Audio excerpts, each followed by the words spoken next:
Muy buenos días, profesor Mejía.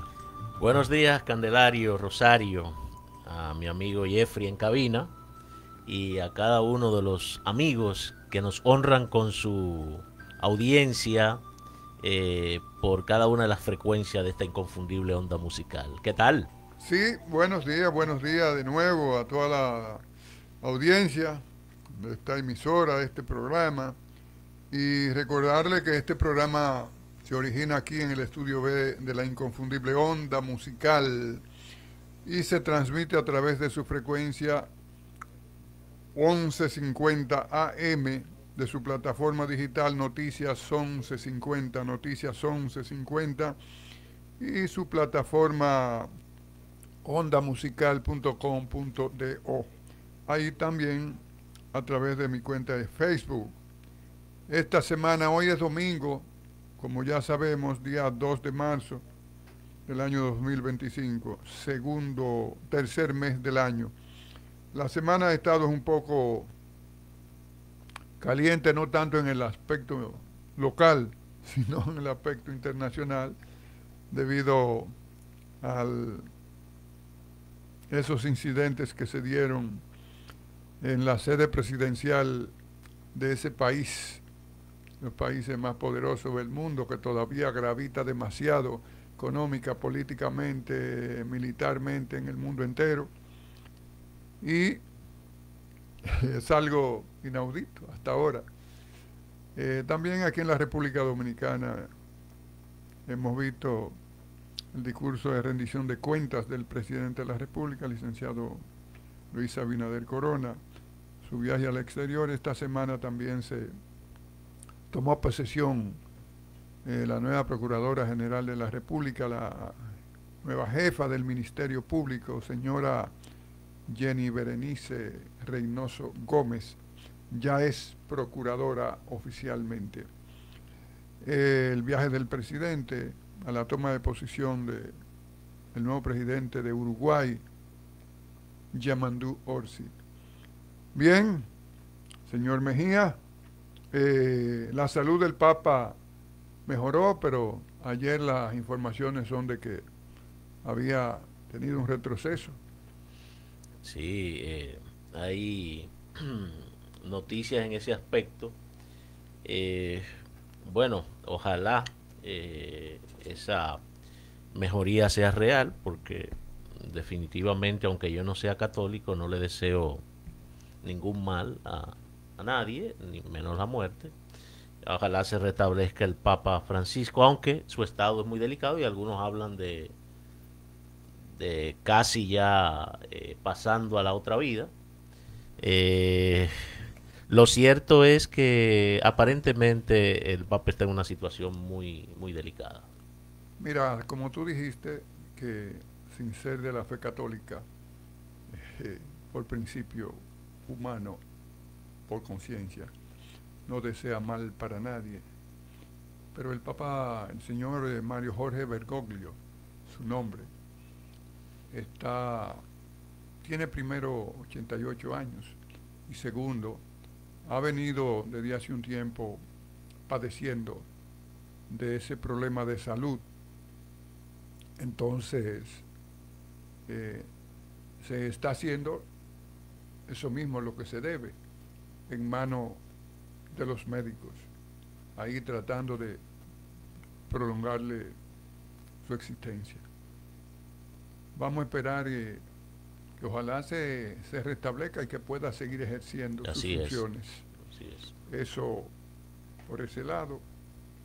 Y aquí en la República Dominicana, como tú sabes, tuvimos el discurso de rendición de cuentas del presidente de la República, que luego de terminado ese discurso, cada uno da su opinión, los sectores económicos, el CONEP, muchas instituciones como son, que tienen ya mucha incidencia aquí, como son la FINJUS, la participación ciudadana, los partidos políticos, el Frente Laboral, aunque dicen muchas opiniones que están un poco desacreditadas, Sí. pero opinan. Y es válida, como Entonces, en todo país democrático, opiniones claro, válidas. Bueno, pero me gustaría escuchar tu opinión y que también los amables oyentes la escuchen.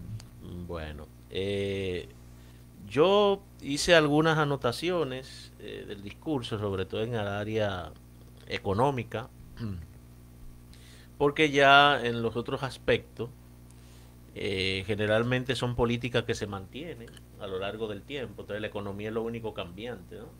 De acuerdo a a las fluctuaciones y noticias en el ámbito económico, por ejemplo, mantuvimos un ritmo de crecimiento durante el año pasado de un 5%, eso ya ha sido una constante. De hecho, República Dominicana, con relación a la región, es uno de los países que más crece todos los años. Y eso es innegable, es Sí, indiscutible, sí, porque esos datos no son internos solamente, que pudiéramos decir que son interesados, sino que son de organismos internacionales. que sí, sí, que llevan una medición. Exactamente.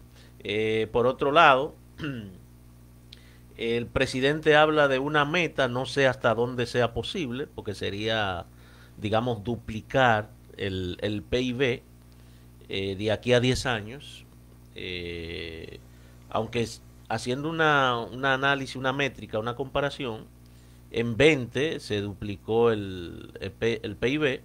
Él habla de 10 llegar a los $15,000 per cápita. Eso es lo que en el papel nos corresponde a cada uno, aunque sabemos que es una medición que ha estado un poquito desacreditada y de hecho se está usando otras métricas como el desarrollo humano, porque no es verdad que se distribuyen partes iguales. Hay algunos que le toca un chin más, como a Don Pepín y compañía, y a otros le toca un chin menos. Pero una forma de promediar, ¿no? Hablamos de 13.800 millones de dólares, 7.1% por encima de las exportaciones del 2023. O sea, eso es importante, crecer en el renglón de las exportaciones y se logró exportar esa cifra de 13.800 millones de dólares, muy significativo. 4.500 millones de dólares en inversión extranjera, que siempre es bienvenida, sobre todo para el empleo, ¿no? Y para la dinámica económica interna, además de que ese dinero generalmente se traduce en, digamos, trabajo, ocupación, que es lo importante.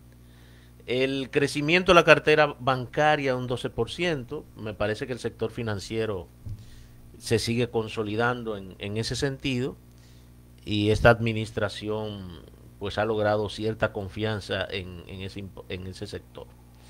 Y algo que me llamó la atención es que esos préstamos, la mayor parte de ellos es del sector privado.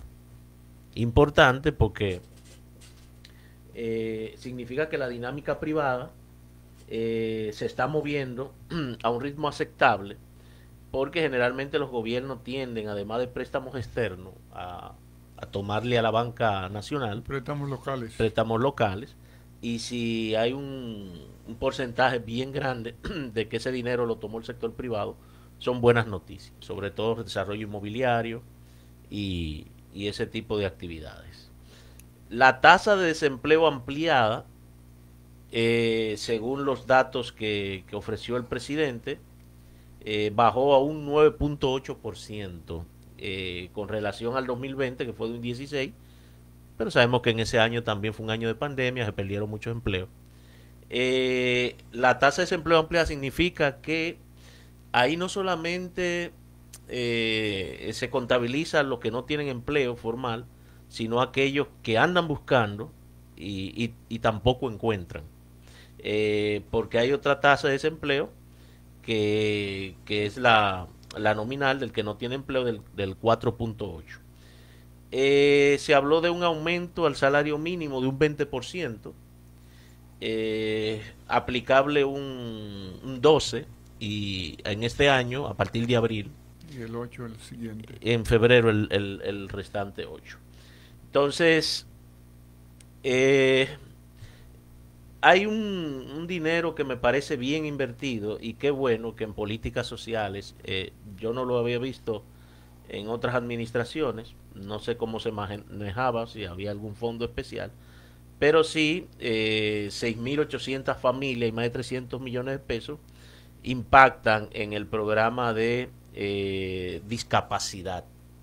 Aquí hay personas que tienen discapacidad de motor, auditiva, etcétera, y parece que está llegando Están un dando, dinero, exacto. dando una ayuda. Y eso es importante porque sabemos lo que significa tener una persona con limitaciones en un hogar. No serán suficientes, pero Algo es algo y peor es nada. y peor es nada. Entonces es importante esa Sí. parte.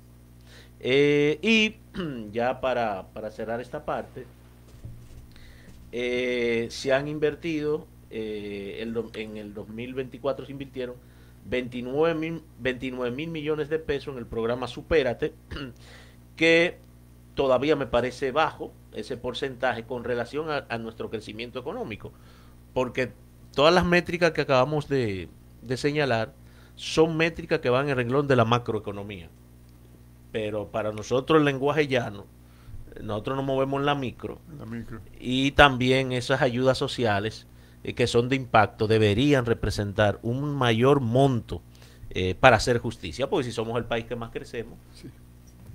Sí, el problema está en la distribución.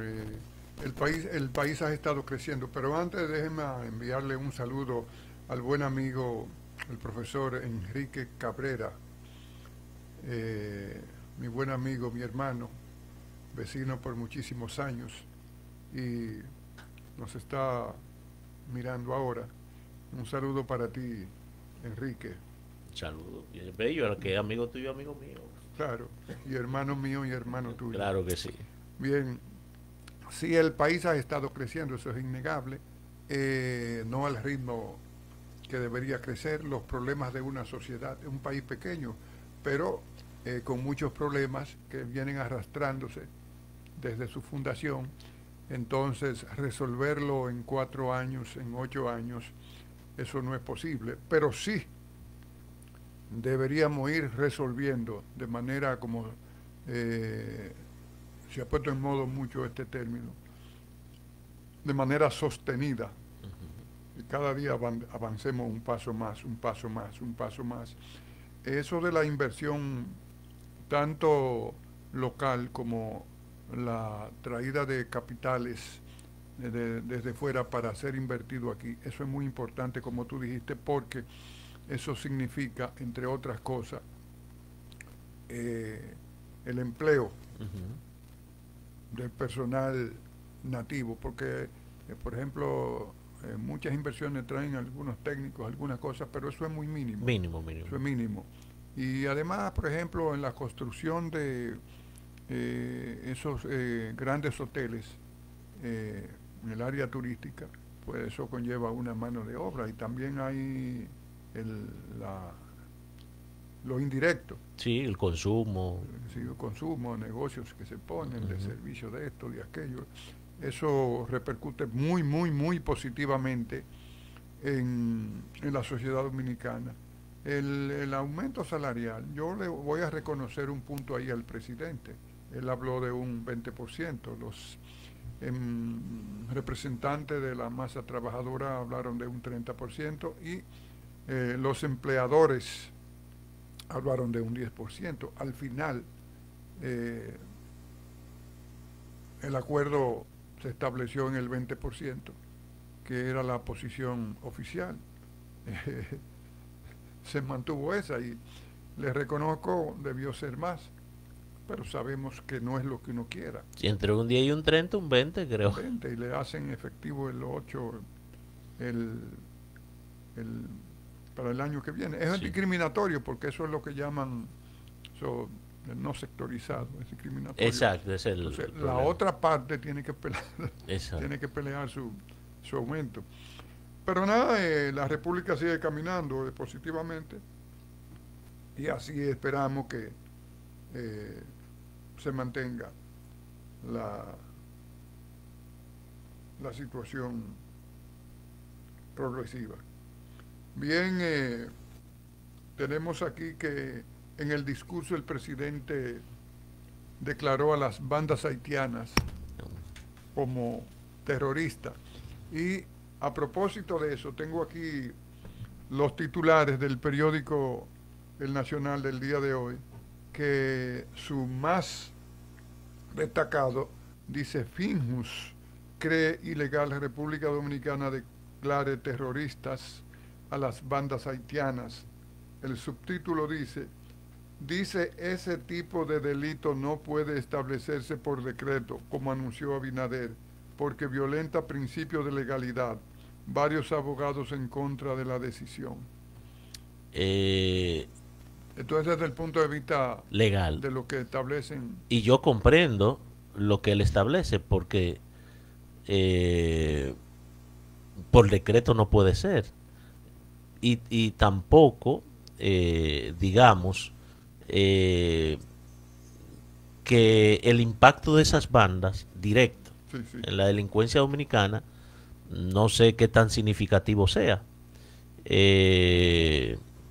Bueno, yo quisiera, porque realmente lo desconozco, y ojalá alguien después me ayude por ahí o algún documento, cuáles son las condiciones que tiene que tener una banda organizada criminal para ser declarada terrorista, porque ahí deben haber algunos principios que es lo que Finju establece sobre un marco jurídico que establezca que ese decreto se puede hacer sin mayor contratiempo. Entonces, mira, el presidente declara las bandas haitianas terroristas a través del decreto 104-25.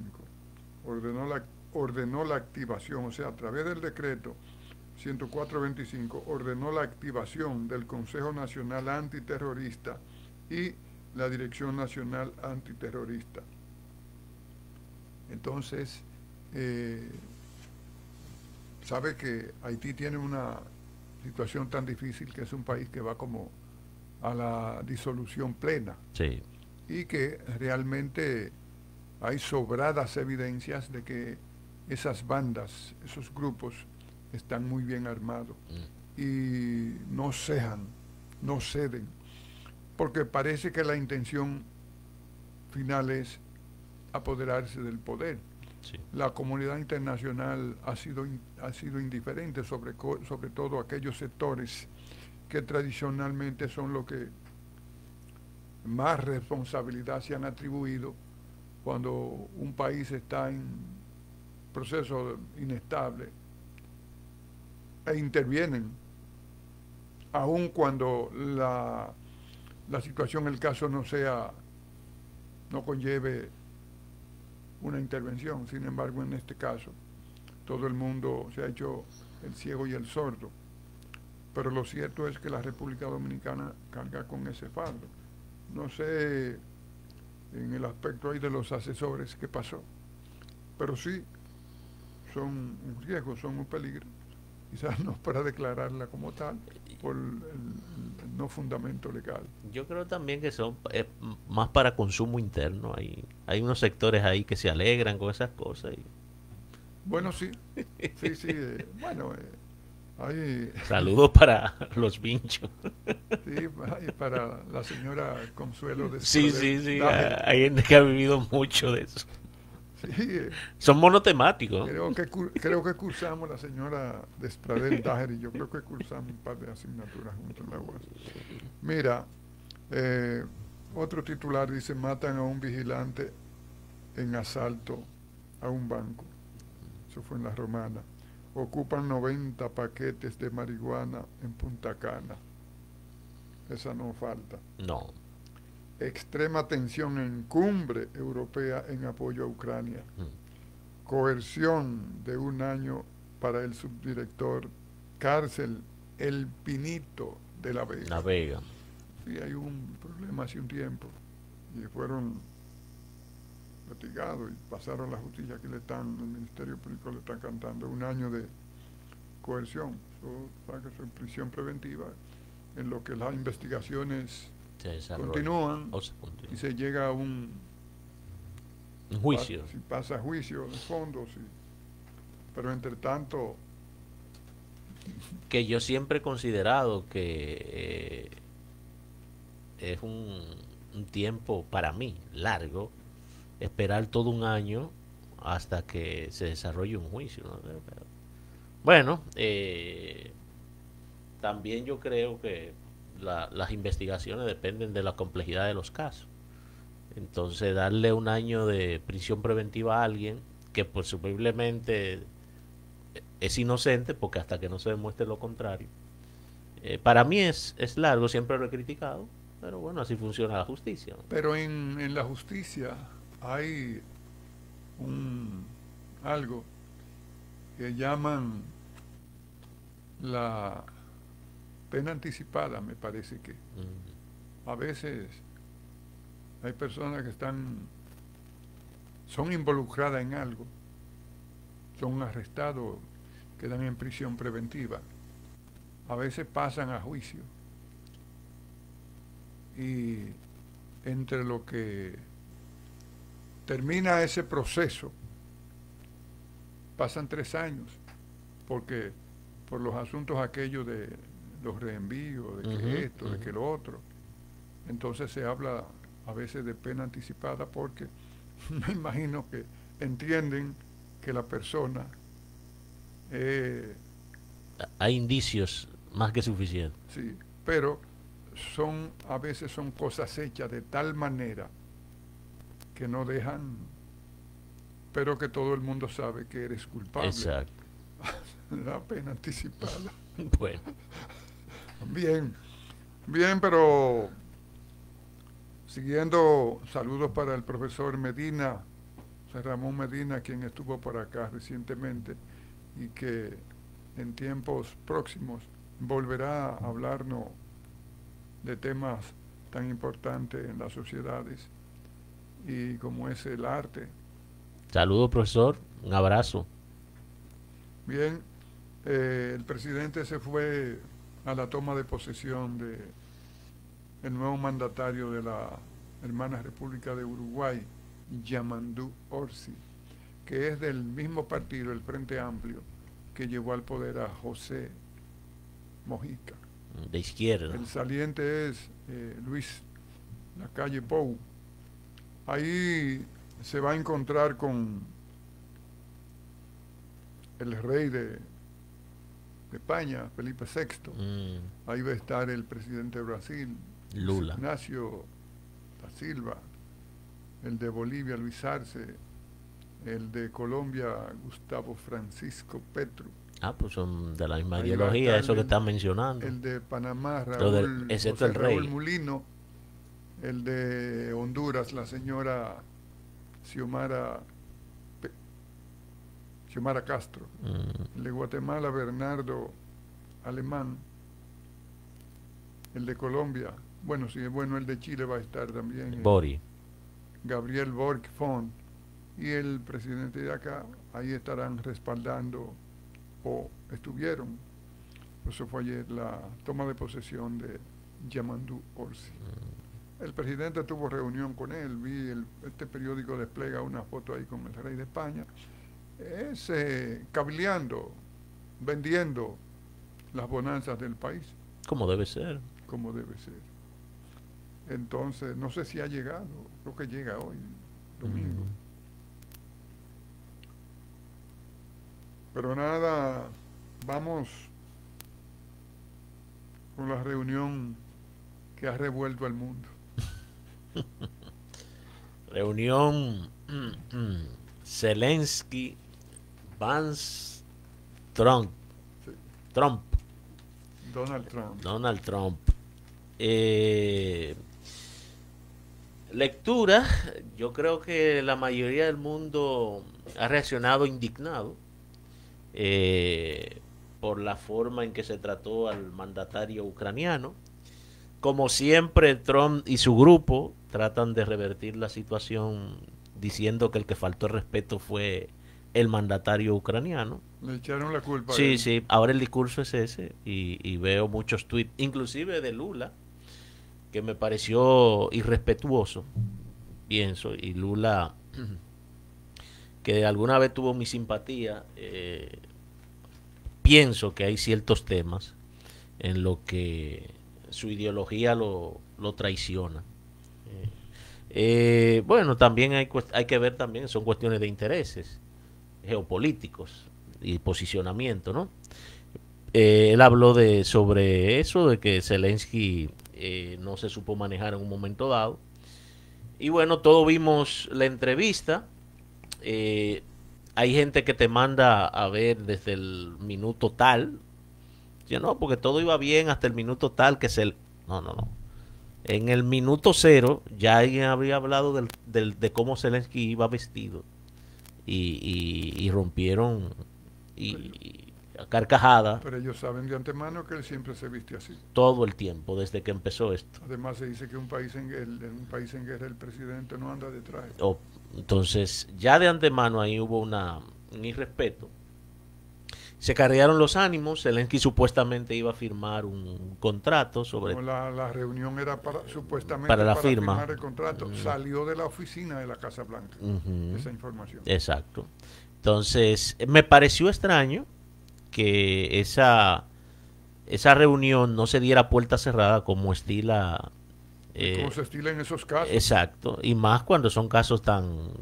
¿no? Y en la oficina oval. La oficina oval, ¿no? Que está reservada para cuestiones muy solemnes, generalmente diplomáticas. Exacto. Entonces, el hecho de que se invitara las cámaras, la prensa, los micrófonos, mucha gente especula que ya estaba el circo montado y que de alguna manera querían lograr ese tipo de reacción para boicotear el trato. Lo cierto es que esta administración está dando señales inequívocas de un aislacionismo que le hace abandonar antiguos aliados y acercarse a antagonistas. No sé los cálculos que ha hecho la administración Trump. Pero ¿qué crees tú que busca Trump con esa posición que tiene de acercamiento a la Unión Soviética? Digo, todavía me queda eso de la Unión Soviética en la cabeza, de acercamiento a Rusia. Él se respaldó, porque es un respaldo evidente a claro. Vladimir Putin, echando de lado a sus aliados tradicionales, como es la Unión Europea. ¿Qué busca? ¿Qué pretende Trump? ¿Aislar un poco a China, separar un poco a Rusia de China? Eso es una teoría ideal y tiene sentido de alguna manera, pero hay mucha gente con la mano en la cabeza porque no comprende. Yo descarté las teorías conspirativas porque no me gustan, pero yo esta mañana venía pensando que si tú escribes una película, mejor guión que ese no se puede elaborar de cómo Putin tiene a su favor a alguien en la Casa Blanca que nadie había podido lograr durante años. Esa relación extensa entre Estados Unidos y Rusia, y de repente esa cordialidad de Trump con Vladimir. Porque él está planteando resolver un problema, o sea, él está planteando resolver un conflicto. Para que haya conflicto debe haber más de una persona, porque una sola persona no puede tener conflicto. Entonces, para que haya conflicto debe haber más de una persona, 2 personas, o 3, o 4, o 5. Entonces, si se va a resolver ese problema si se quiere resolver ese problema, tienen que escucharse a todas las partes. No se debe tomar una decisión, tomarla a alguien unilateralmente. Entonces, invitarte a ti a que firme algo cuando tú eres uno de los actores principales y la parte más débil y sin vulnerable. Que se haya hablado contigo. Y de hecho, que es lo que ha causado también indignación desde el primer día, es que él descarta que la participación de esa parte tenga importancia. Porque la invitación de Zelensky fue, pero aunque él, como dijo Donald Trump, presidente de los Estados Unidos, que sea un comediante mediocre y que haya actuado, como dicen, sin la observación del agradecimiento por toda la supuesta ayuda que se le ha otorgado, pero no es un tarado.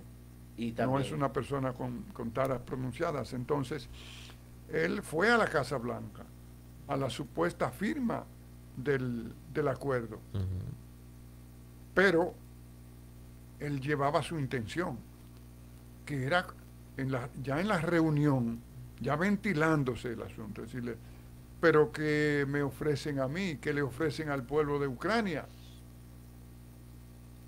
Ustedes me han invitado a mí aquí a firmar esto. ¿qué clase de garantías? Entonces, parece que es ahí que se da la reacción Ujú, tanto del presidente Trump como del vicepresidente J.D. Vance. ujú, ujú.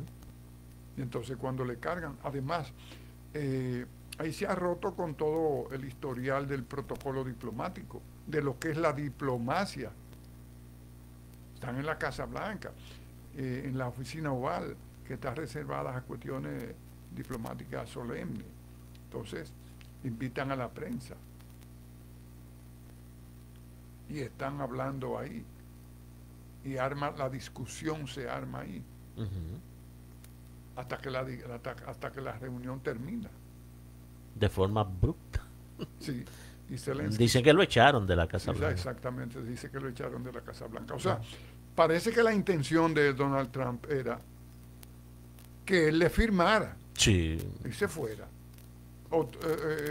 otorgándole el 50% de los recursos naturales de Ucrania. pero la situación es aquí que es un contrato que se estipula en base a lo que Estados Unidos ya ha hecho, según Donald Trump. Lo que Estados Unidos nunca mandó como un préstamo, Donald Trump lo ha convertido en un préstamo. Lo ha convertido en un Y préstamo. entonces el contrato se hace basado en lo que ya yo te di, no lo que te voy a dar. Porque ahí es donde viene el O tranque. sea, lo que me debes. Es lo que me debe, exacto. Entonces ahí es donde viene el tranque. O sea, porque ¿qué sentido tiene para Ucrania ese tipo de acuerdo? Sí, porque en una ocasión Zelensky arguye eh, que no se habló de que era préstamo. No, nunca. Eso es ayuda como lo ha hecho la Unión Europea. Y la Unión Europea no anda cobrando préstamos. Sí, pero mira que previamente, como el martes o el miércoles, Donald Trump declaró diciendo, he oído que viene el viernes. No, que el tipo tiene Oye, pulga. he oído que viene el viernes. Mm, O sea, no es una invitación. no, no. Es que con toda claridad que había una intención de disminuirlo. Claro, y es desde el primer día ha sido así. El que no se quiera dar cuenta que Donald Trump está a favor abiertamente de Putin y en contra de Zelensky es porque no tiene dedo de frente. Pero yo me pregunto, realmente cuáles son las ganancias que busca Donald Trump. Yo pienso que hay mucha parte de ego, de resarcir el ego, porque recuerda que Donald Trump tuvo ¿cómo le llaman? Un impedimento, un juicio político, Sí, sí. eh, y ese juicio político viene a raíz de un chantaje que le estaba montando a Zelensky para que Zelensky trate de buscarle algo sucio del hijo de Biden Ajá, ajá, que ajá. estuvo en Ucrania. Hunter Biden, Exacto, que antes y de irse lo indultó. exacto. Entonces Zelensky se negó. Entonces desde ese momento hay una ruptura relación entre Trump y Zelensky y mucha gente habla hasta de eso, de que puede andar por ahí el asunto. Porque Trump es un tipo narcisista y en el narcisismo hay rencores. Eh, Mira, él tiene esa posición y la lleva a cabo así, sin observación de ninguna norma de la diplomacia, de la cortesía, de la decencia y de la prudencia. Mira esa reunión ahí en el Salón Oval, en esa forma, cómo se desarrolla y cómo termina, y cómo no tienen ningún reparo en declarar a la prensa Entonces, en una ocasión, estos mismos días, él hablaba de que había salido de la presidencia y que luego como que dice, pero ahora yo soy presidente y ahora puedo hacer, o sea, es lo que tú dices, como su ego, y hay como una especie de dolorcito, Sí, sí, sí. o lo que llamaríamos como de un Resentimiento. por, pero señor, ya usted es presidente de la República, ya usted no puede actuar en función de esas emociones. Pero ese Donald Trump. No, Ese, no debería no actuar en debería, función de esas emociones. no debería, pero no ha Hay que separado eso. controlarse. Usted es presidente de la República, ¿y de qué país? Lo que pasa es que tiene mucha gente que le aplaude. Y cuando tú tienes mucha gente que le aplaude, porque ese MAGA, que es el grupo, Sí. se ha convertido en una especie de secta. Y lo que diga Trump es lo que es.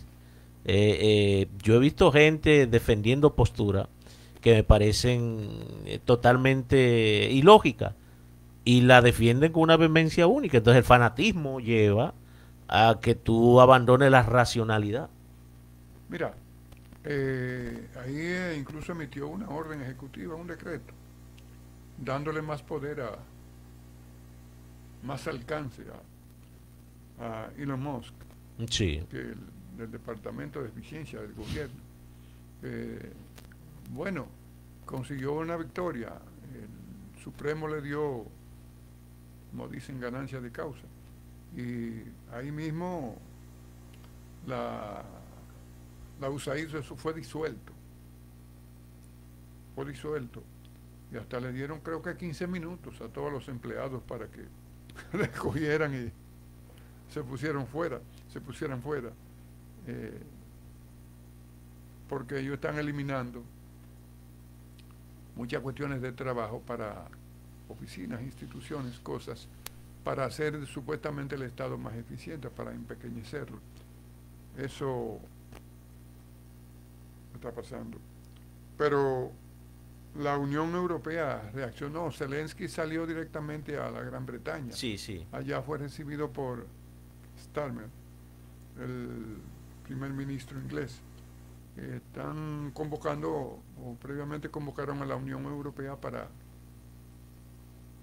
reunirse, porque entre otras cosas el presidente Trump dijo que la Unión Europea se había formado para perjudicar a los Estados Unidos, para joder a los Estados Unidos. No, es que hay una actitud abierta, hostil frente a Europa. Si Europa todavía está dando los últimos aletazos para tratar de que Trump no se aleje, lo están haciendo, pienso que de manera, hasta se están humillando ante Trump. Yo creo que si Europa quiere salvarse, Europa debe dar un golpe, porque de todos estos actores, el más flojo y por la división que hay, es el Europa. Pero la Unión Europea, los europeos siempre han sido aliados, sus aliados tradicionales de los Estados Unidos, cuando Guerra Fría y todo ese proceso. Pero están en actitud de negación. Pero Donald Trump, ¿qué se plantea? ¿Quedarse solo? Eso es lo que, ese aislacionismo que mucha gente está analizando. Mucha gente está analizando. Porque en la... o sea, porque si tú prefieres a Rusia de 100 millones de habitantes a perder la Unión Europea de 300 millones y tantos habitantes, no sé, tienes que revisar eso. Además del poder adquisitivo que representa la Unión Europea. No, y déjame decir una cosa, Europa Occidental tiene el mayor porcentaje del bolsón industrial, tecnológico, desarrollado del mundo entero. ¿Sabes que de Europa Occidental y ahí ha salido casi todo? Incluso los mismos Estados Unidos y sus grandes avances. Entonces, no entiendo, porque lo veo ahí como si plantearía quedarse solo. Eso es lo que... Hoy en día los economistas, los sociólogos, deben estar dándose vida, porque hay que analizar a este hombre y esta postura. Una postura contraproducente. Por eso te hice la pregunta ahorita, ¿qué persigue? ¿Qué es lo que persigue Donald Trump? Bueno, es que yo no he querido llegar, yo no he querido aterrizar en la conspiración, porque para mí no tiene sentido. Cuando yo planteo eso, no es que, porque aquí estamos planteando esto en función de lo que uno, de lo que uno ha visto, de lo que uno cree. O sea, nosotros no estamos aquí planteando que estamos del lado de este ni del lado del otro, sino estamos manejando el problema, me parece que en una forma independiente.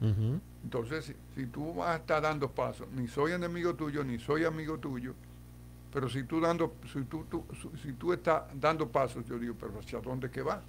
¿Qué es lo que quiere? ¿Qué es lo que persigue? Esa es la parte que la gente se está cuestionando. ¿Por qué? ¿Por qué la actitud de Trump? El acercamiento con los poderes autoritarios, los regímenes autoritarios como el de Putin, la gente dice que se identifica mucho con, además hay un elemento por medio en esa de mediación, el Orbán de Hungría, parte de un movimiento nacionalista, aislacionista, y aparentemente Trump quiere parecerse más a ese modelo, administración, más el modelo Hungría-Rusia, que las democracias liberales europeas, que Vance fue allá y los asquerosió. O sea, como decimos nosotros los dominicanos. Porque Vance habló que el verdadero peligro, y ahí es donde uno está uniendo los cabos, porque es lo que estamos haciendo.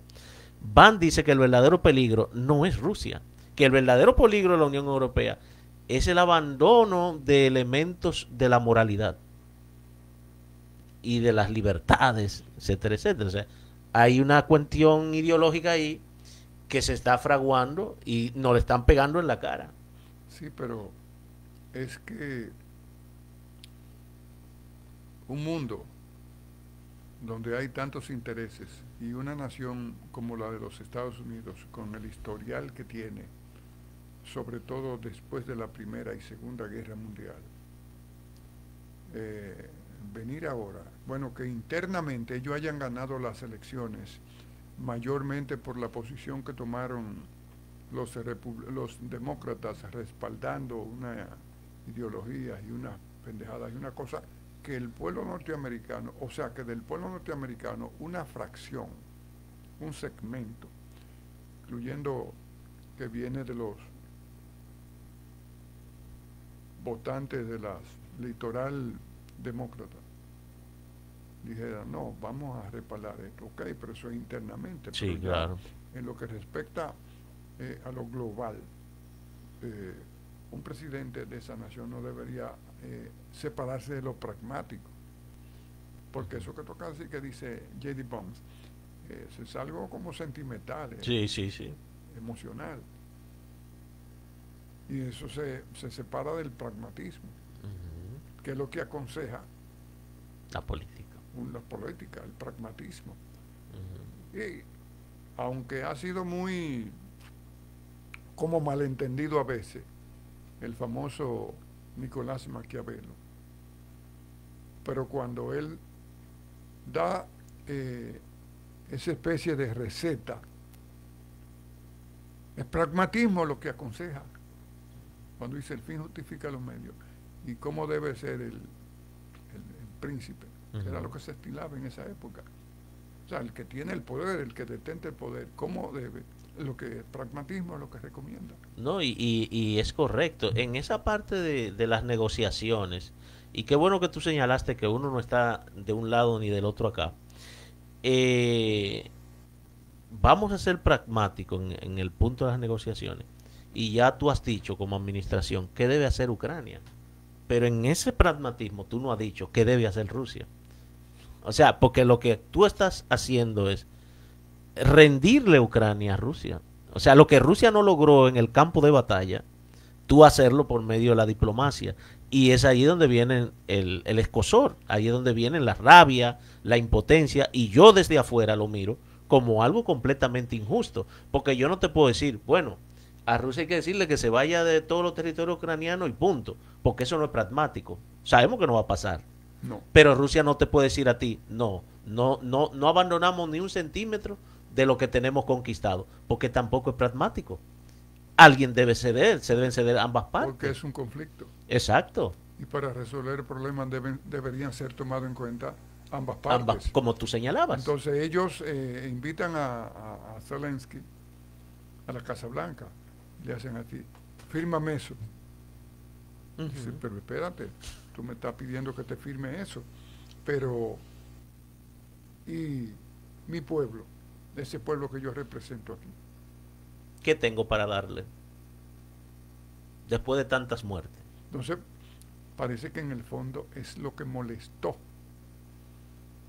a Trump, que es cuando entra J.D. Vance, el vicepresidente, y la carga contra Zelensky. Entonces,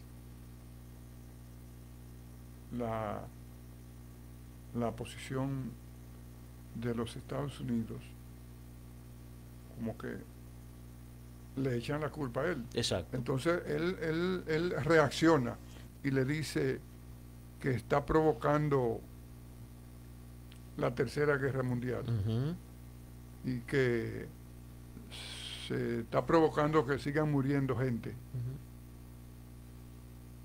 O sea, yo soy el que tengo que sacrificarme y sacrificar a mi pueblo.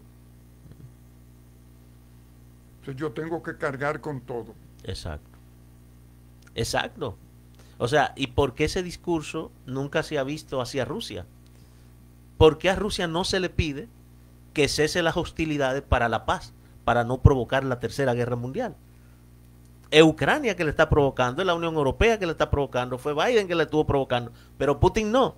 Y Putin es el agresor, porque no es una guerra que se dio de manera espontánea entre dos potencias o entre dos países por un asunto que se manejó mal, fronterizo, lo que sea, y entró el conflicto. Es una guerra que se dio porque hay una ocupación de un país que entra a otro, viola su soberanía y dice, esto es mío.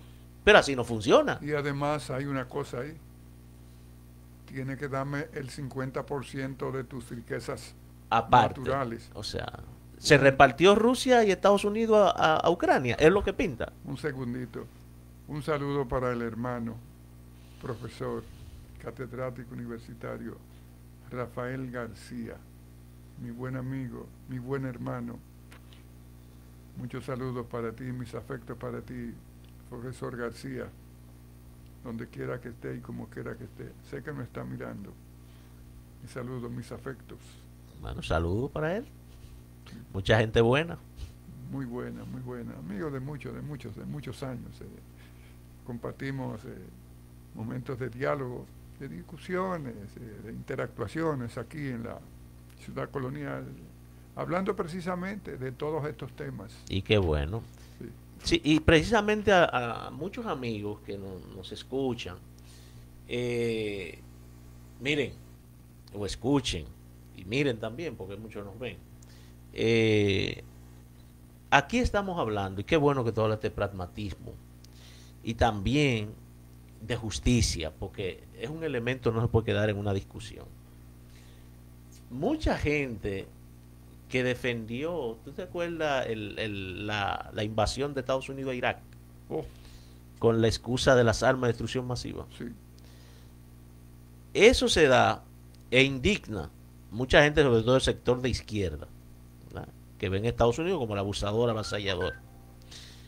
Pero mucha de esa gente, por el perfil tú te das cuenta, que criticó eso, son de las que hoy justifican a Putin, porque tiene un argumento similar a aquel, porque aquel era arma de destrucción masiva. Esto es que Ucrania iba a entrar en la OTAN, pero Ucrania no estaba en los planes de la OTAN. Donald Trump está planteando también la disolución de la OTAN. Exacto, que es otro punto. Entonces, aquí vamos. ¿Cómo yo te condeno algo allá, pero te justifico esto acá? No, para mí el mismo componente agresor, abusivo. Es un país que viola la soberanía de otro, argumentando cosas futuristas, porque, piensa entrar. O sea, pero ¿quién te dijo que piensa entrar? Porque tú lo digas. No, entonces también es una forma de justificar que tú estás invadiendo y hay que darte la razón. Bueno, como decía el héroe cubano, el prócer cubano, José Martí, de la cara del parentesco de la política con una moneda. que tiene dos caras. Lo único que a la moneda tú le ves ambas caras y a la política nada más le ves una porque te muestran una. El señor Vladimir Putin tiene sus intereses, tiene sus intenciones, que a él lo acusan también de tener un ego terrible y sueña con esa que llaman megalomanía, y sueña con la reconstrucción de lo que fue aquello, la Unión Soviética, de recomponer lo que fue la Unión Soviética. Y él como se estilaba en ese periodo que el presidente ruso era como el presidente de todos, aunque estaban todos los países. Entonces le quitaron a Crimea y luego se intervienen porque hay una zona, una región de Ucrania que le interesa también. Son países que tienen un historial común, muchas cosas en común, histórica. El lado de Ucrania hay mucha gente que habla ruso, que supuestamente se consideran como rusos. Sí. Vladimir se dice que eran maltratados, que eran perseguidos, qué sé yo. Bueno, el relato que siempre justifican las agresiones. Relato, por ejemplo, eso que tú dices, por ejemplo, cuando la invasión a Irak, en la intervención también de los Estados Unidos y todo el occidente de Europa, que los Estados Unidos ahí no actuaron solos. No. Cuando el caso de Saddam Hussein y luego con el caso de Muammar Gaddafi en Libia, fueron una intervención. Aquí en Haití hay un problema gravísimo, se va a ir a la disolución si eso no está disuelto, pero hay una franja, que por cierto no es tan amplia, no es tan grande, que dice que no, que ese es un problema que deben resolver los haitianos aún cuando ellos han dado evidencia sobre evidencia de que no van a resolver ese problema ellos.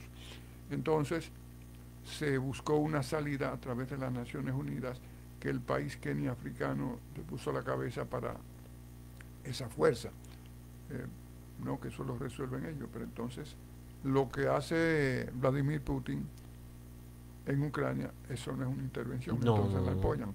Y aquí hay algo que está en la mente de mucha gente, y es que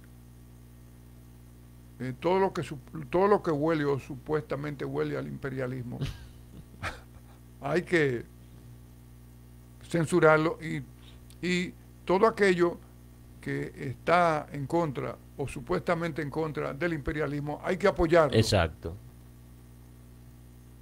Al margen de toda realidad y al margen a veces precisamente de seguir posiciones en función de lo que el pragmatismo, de lo que lo práctico recomienda.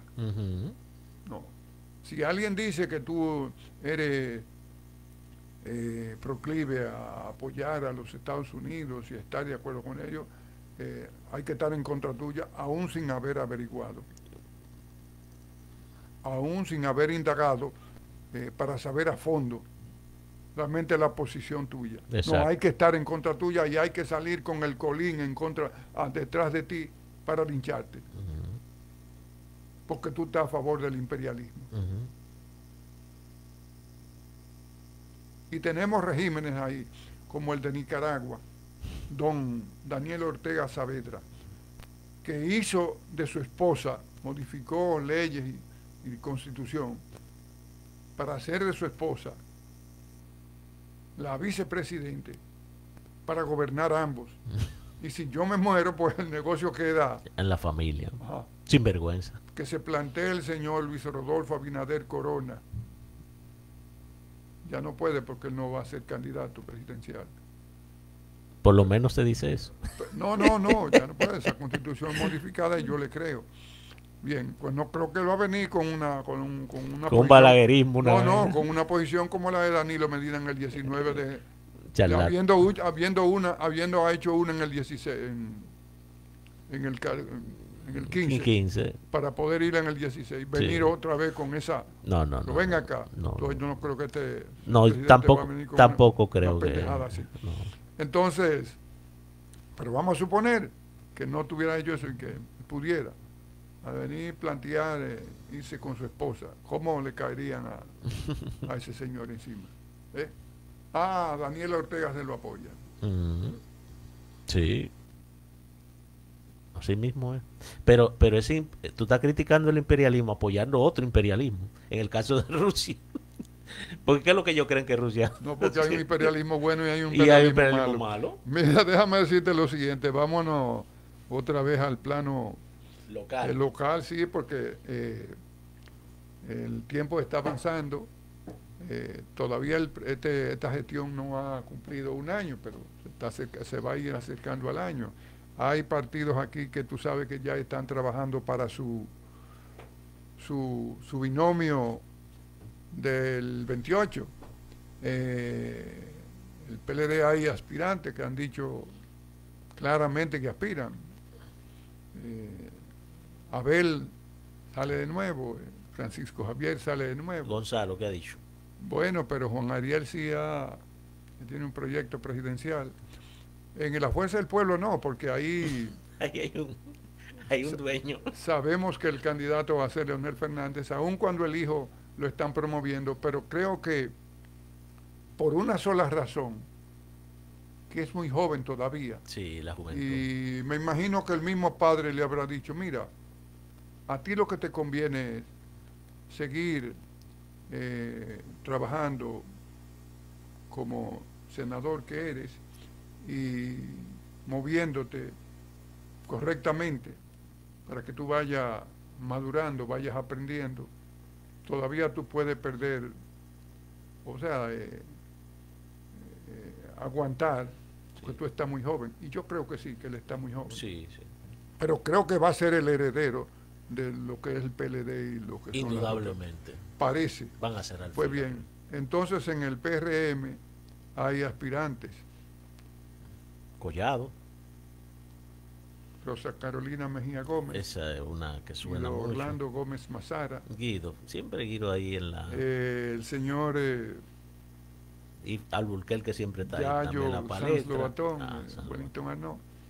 Y desde ahora, ¿te parecería a ti, qué te parecería, quién podría alzarse con la candidatura tanto en el oficialismo como en el PLD? Pues mira, yo fácilmente, desde mi óptica, dentro del PRM, sin tomar en cuenta lo de la fémina y que este país machista, yo diría que quien la lleva mejor es Carolina porque tiene el apoyo de un líder que arrastra mucha fuerza dentro de la organización, Hipólito Mejía. Y también... Ella tiene una ventaja, que no necesariamente eso le dé la victoria, pero tiene una ventaja. Sí. ¿no? Y también, por el otro lado, por el tipo de gestión y como ha sabido venderse, David Collado. Eso es lo que veo más... Están con publicando más unas posibilidades. encuestas ahí. Uh-huh. Mira. Y del lado del oficialismo, perdón, para terminar el punto, no, Leonel. No, de la oposición. Sí. Leonel Fernández. ¿Y el PLD? No, lo de Leonel, eso está, en el eso es pan comido. En el PLD, yo creo que Abel, aunque yo le veo muchas condiciones a Ariel por su preparación, pero en términos prácticos de apoyo político y base, si Danilo no tiene un gallo tapado por ahí, o si va a repetir con Gonzalo, yo pienso que Abel. Pero repetir con Gonzalo. Mira, yo te voy a decir lo que yo opino. En primer lugar, te dije que Carolina tiene una ventaja. Y la ventaja, que eso no la necesariamente la hace ganadora, claro, pero tiene una ventaja respecto a los otros, que tiene una estructura, sí, que es la de alcaldesa, la de su papá, la de su padre. Ah, el interno también. No, la de su padre, sí, una estructura a nivel nacional, sí, que todavía es una estructura a nivel nacional que todavía tiene un peso, sí, muy fuerte, dentro del PRM y las bases del PRM. Y aunque ya él tiene más de 80 años, pero es un trabajador, es un hombre incansable y convence. Entonces ella tiene esa ventaja, porque los otros no tienen una estructura propiamente. En los partidos políticos, en los ambientes internos de los partidos políticos, se dice que el que no tiene estructura, salvo que no sea una persona que haya venido ejerciendo la política, haya llegado a posiciones, tengo una experiencia ya considerable en los debates, y haya despertado, tenga carisma, tenga conexión con la gente, y dentro de las bases del partido tenga una fuerte simpatía. Cuando una persona, cuando en un dirigente político se da eso, tú enfrentarlo, por ejemplo, en una primaria, es un problema, porque el tipo tiene carisma, llega a la gente, y no tiene que tener una estructura tan fuerte, porque es que ya cuenta con una simpatía, la gente lo aclama. Es lo que decía mi padre, que es mejor caer en gracia que ser gracioso. Caen en gracia, donde quiera que van lo quieren, y la gente fluye. Entonces, si no es eso, el que no tiene una estructura, es muy difícil. Sí. Es muy difícil, porque tú tienes que recorrer el país entero. Pero hay que tener carisma también. Yo veo, por ejemplo, que Guido habla de la rehabilitación dice que un montón de gente sin ninguna conexión, sin preparación, que a veces creo que él se excede un poco en eso, pero habla de sin dominio temático. Creo que debería ser más, precisamente por cuestiones, tanto que hemos usado el término, por cuestiones de pragmatismo. De la forma. ¿Me entiende? No. Pero incluso, yo voy a irme más lejos. Yo creo que el que mejores condiciones tiene para ser candidato presidencial del PRM es precisamente él, Guido Gómez Mazara. Es un tipo ya maduro, es un tipo ya con una visión del Estado. Pero no tiene ese apoyo en las bases. Sí. Él se lanzó la última convención, peleó muchísimo porque se quería hacer por aclamación, cosa que sé yo, y él planteó que la convención, que es lo más democrático, la convención, donde todas las tengan participación. Eso es lo que yo creo. Y un binomio de él y Carolina sería fabuloso. Es lo que yo pienso, es lo que yo creo. Con relación al PLD, con relación a la Fuerza del Pueblo, es un pan comido que Leonel será el candidato. Y en el PLD habría que esperar que el tiempo vaya caminando y que nos vayamos acercando a ver, porque el PLD tú sabes que está muy disminuido, y parece que va a seguir en esa pendiente. Y hay una cosa importante, ya tú mencionaste, yo no subestimaría a Leonel Fernández, sobre todo con un gobierno que ya tener 8 años y sufre desgaste que es natural.